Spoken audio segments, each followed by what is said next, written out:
Today on Woodworking with Wes, we're standing in my kitchen. Now, my wife has asked if there's something we can do with our kitchen island to give her some more workspace, an extension of some sort. Well, we're going to go out in the workshop. We're going to see what we can do to help her. It might be a problem that you have that's common to your kitchen island also. Let's see what we can do.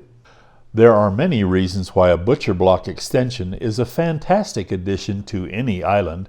It can give you increased workspace. It's durable and versatile for all kinds of heavy-duty kitchen tasks. It adds warmth and beauty to any kitchen, and the cutting board top can be resurfaced if needed, giving it a long life. We're going to begin our island extension table with the whiteboard like we always do. I've listed out, this is what it's going to end up looking like from the face side. It's going to have legs down both sides. It'll have a shelf down, a small face frame up top with 3 equal-sized drawers. Our overall depth is going to be 15 7/8. Our height is 35 1/4, and we're 48 3/8 total width. The legs are going to be 2 1/4 by 2 1/4, and our shelf down here, I've listed the size also. The first thing we're going to do is do the face frame, however. And so I've listed the sizes of my face frame parts, and I actually have the face frame cut out right here. I also have my sides and my back, and that's these pieces right here. Let's go ahead and get our face frame put together. We're going to attach our back, our sides, and our face frame to our legs with an open top mortise, and I'm going to show you that in just a minute, but let's go ahead and get our face frame put together first. Our face frame will be put together with pocket holes cut by our pocket hole jig, our Craig pocket hole jig. I've got them already all drilled but one. I just wanted to show you how I use this little jig. Now this is only a portion of the jig, but this is the way I like to use it, and so that's why I have it like this. I clamp the block over the top of the board that I am drilling and down to my table so it's solid. Actually, I'm going to turn this around so you can see what I'm doing. Right now I'm doing it backwards so you can't see a thing. Let's turn it around like this. We're drilling on the back side. I have a little lip on the back of my jig, and that lip fits up tight to the end of the board that I'm drilling. And like I say, I clamp it down to my bench. Any flat surface, whatever surface you're going to be using, you want to have it down flat and tight. You're using our pocket hole drill bit that has a pilot hole and creates a square bottom hole. And it's just that easy to drill your pocket hole. And there it is, right there. Okay, now you assemble your face frame upside down and backwards. It's funny that you have to do it that way, but that's how it works. So I have all of the back sides of all of my face frame pieces marked with an X so that I don't lose where I am. You can see I have that marked with an X. All right, and I have pre-sanded the edges of my face frame that go in so that I can be all sanded. Once I'm assembled, I'm all sanded because you can't hardly sand afterwards. Grab my glue bottle here. These are the pocket screws that we use. They have a pan head. That pan head catches the bottom of that flat bottom hole and pulls that joint together. And that's what makes pocket screws work so well, is it actually creates its own clamp and holds it while the glue dries, but it actually is very, very strong. We'll put a little glue on the joint.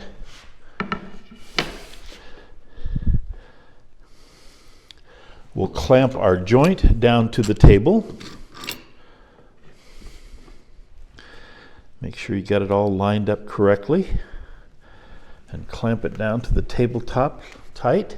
With our driver set up with a square bit that lines up with the square bit on the screws. We put it together like that. That creates a really good tight joint, and the front of it is smooth because we clamped it down to the table. We'll go ahead and get the rest of our face frame put together. We'll come back and take a look. Okay, we now have our face frame all put together. You can see the pocket screws from the back side.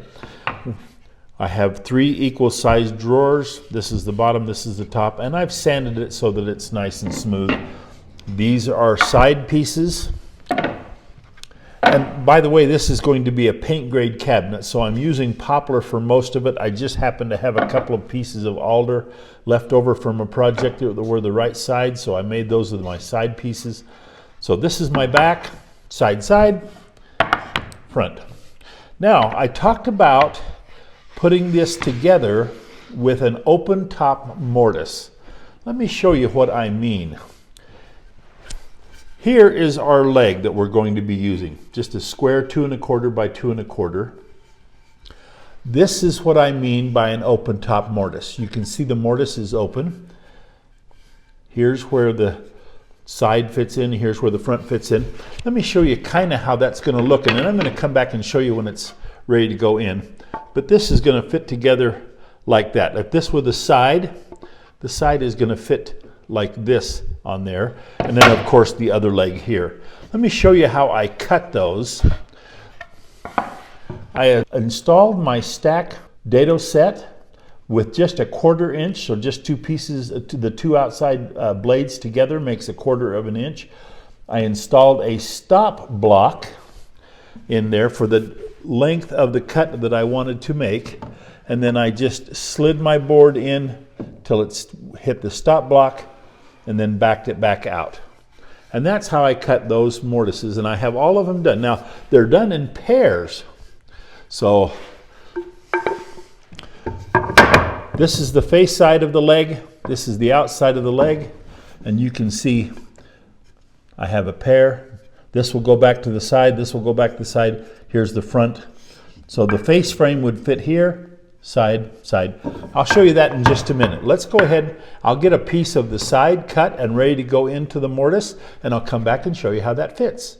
After we had completed the mortising part of our corner, we did the tenon part. So what I did is I took my side pieces, my back and my face frame, and I put a little tenon on the end of them. I used my stacked dado head the same way. I just set it in there and cut my tenon.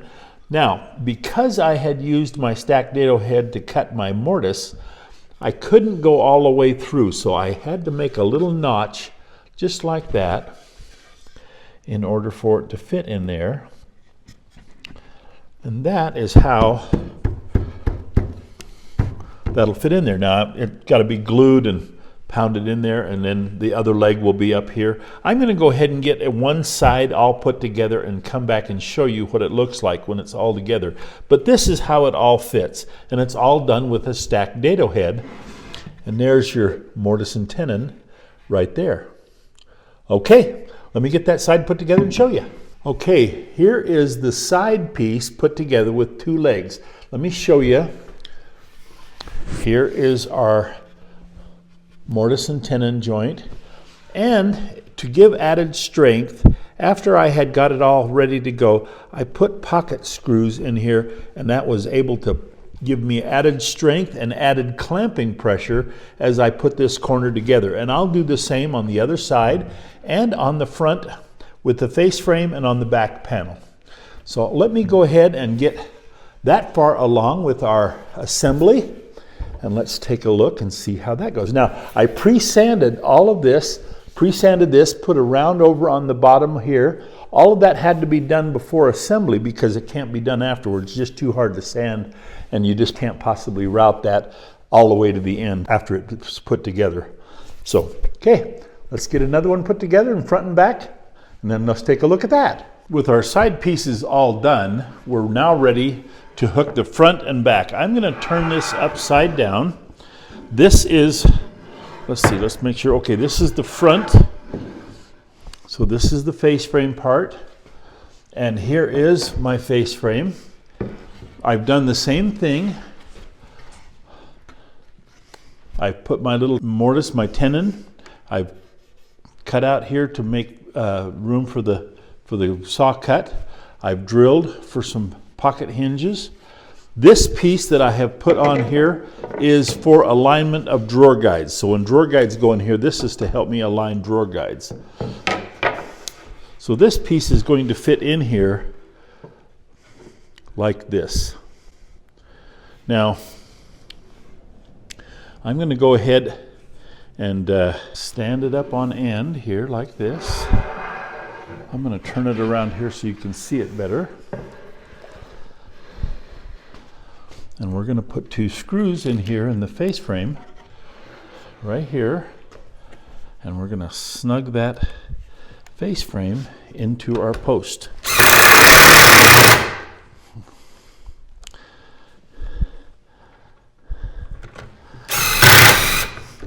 Okay, just like that. All right, we're going to do that to all 4 corners. Take me a little bit of time to make sure that it's all clamped and screwed into place, but we'll get the rest of this all put together. I'll come back and show you what it looks like when we get to that point. I have all of the basic cabinet put together, the table. These are the drawer faces. The drawer faces are going to be flush mount and sit in just like that. So there'll be 3 drawer faces along. We have one last thing to do. I have a shelf that goes down here.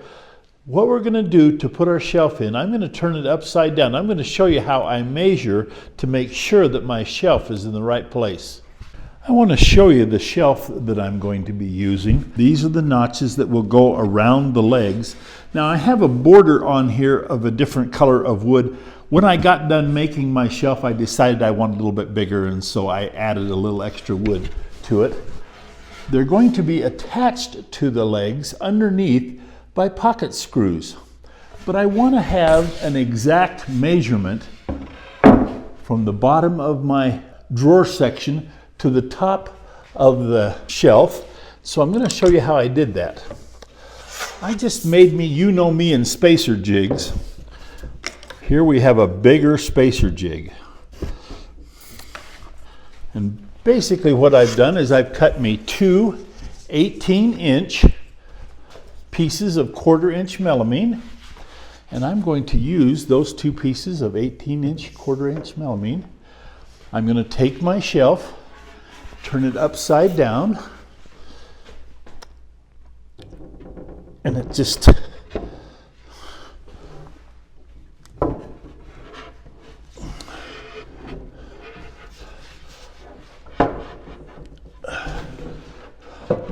this is often a 2-man job, but actually we did just right. So you can see how by using my 18-inch spacer jigs, my shelf is exactly now 18 inches all the way around. And all I have to do is get up here and put the pocket screws in, flip it back over, and my shelf is in. Let me show you that when I get all done. All right, there with the shelf and the drawer faces in place, just a little bit of paint, this is going to be an awesome looking piece. Let's get started on the paint. We're getting ready to spray our table. We're going to be using a cup gun with air. This is just a simple little cup gun, a Husky that I buy from Home Depot. I don't do anything fancy. I just use the nozzle that comes with it. I don't thin my lacquer. I'm very unsophisticated, but I always get a nice finish with just a cup gun. We're going to go ahead and spray this. We'll be spraying 2 coats, sanding in between. We've got a nice day outside, so let's get started.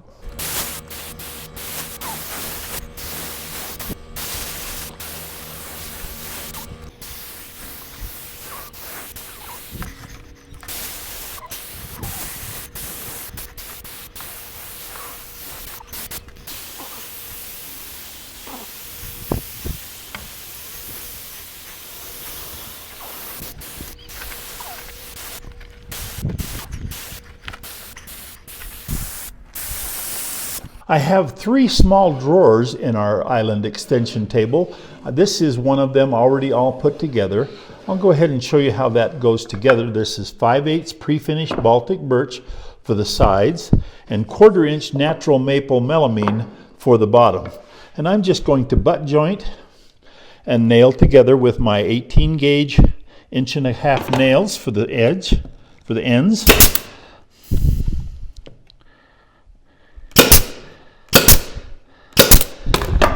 And it just goes together like that, makes a nice butt joint.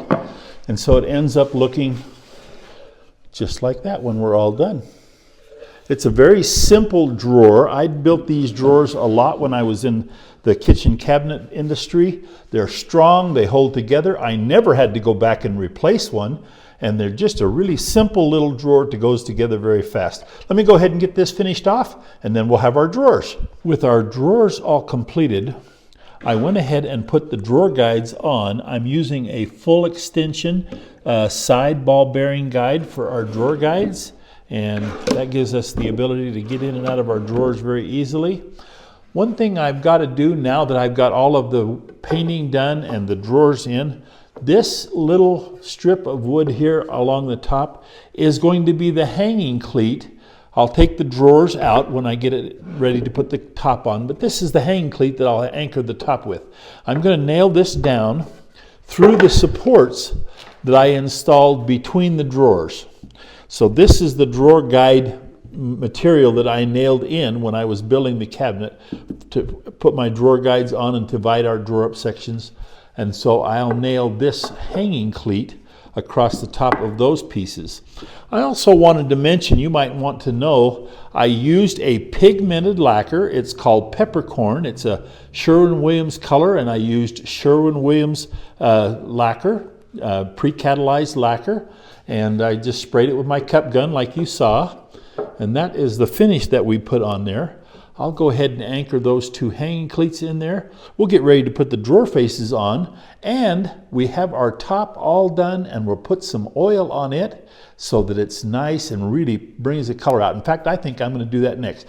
Let me nail this on, and then let's oil up the top. This is the butcher block top that will go on top of our cabinet. We did a small video on how to build this top. I'd like to link you to that video, but I had it all glued together, and now I've got it all sanded out. I've rounded the corner on top with a 3/8 round over, and on the bottom edge with just an 1/8 inch round over so it softens the edge.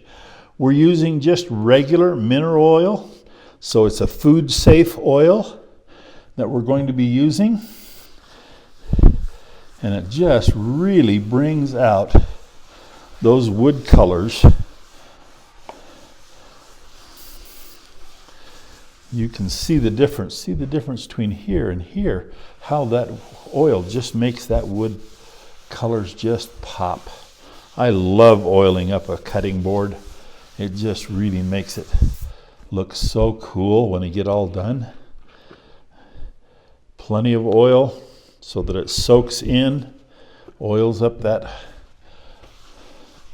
wood and preserves it, and also makes it so that it's ready for use.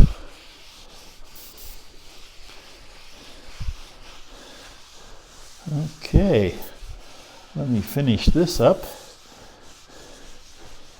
Then let's come back and put some drawer faces and some hardware on our cabinet so that we can get ready to put it in the house. Well, I think we came up with a great solution. My wife loves it. Now there's a bonus to any woodworker. I hope to see you next time on Woodworking with Wes.